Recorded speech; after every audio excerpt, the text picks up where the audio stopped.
હું નૈના ઠક્કર, 82, વડોદરા, 70 વર્ષ.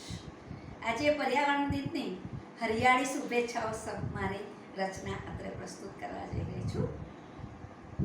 જી હા, આપણે વૃક્ષોનું નિકંદન કરીશું, હરિયાળીને હટાવી દઈશું, રોકેટના જંગલો ઊભા કરીશું, વાયુનું પ્રદૂષણ ફેલાવીશું, જળાશયોને દૂષિત કરીશું, પંખીઓને પાંજરે પૂરીશું, પ્રાણીઓની હત્યા કરીશું, પ્લાસ્ટિકનો ઉપયોગ કરીશું અને વીજળીનો વેડફાટ કરીશું. આપણા હસ્તે આપણે આપત્તિઓ ભરીશું અને પછી પ્રકૃતિના પરિબળો શું કરી શકશે? પછી આપણે ઈશ્વરને દોષ દઈશું. તો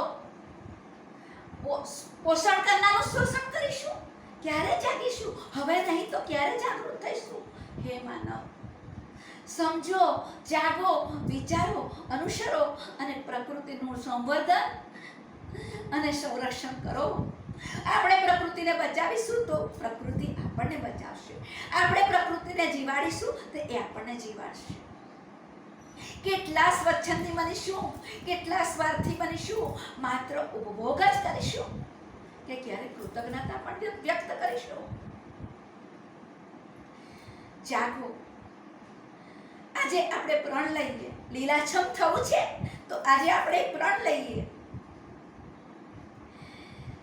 સર્જનહારની મહેરને મહેકાવીએ, પ્રભુના હસ્તાક્ષરને વધાવીએ, પ્રકૃતિના વરદાનને વધાવીએ, પ્રભુના હસ્તાક્ષરનું સંવર્ધન કરીએ અને પર્યાવરણની જતન, રક્ષણ અને સંવર્ધન કરીએ તો જરૂર આપણે સુખ, શાંતિ અને સમૃદ્ધિથી જીવી શકીશું.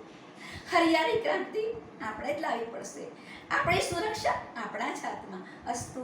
આભાર. નમસ્કાર.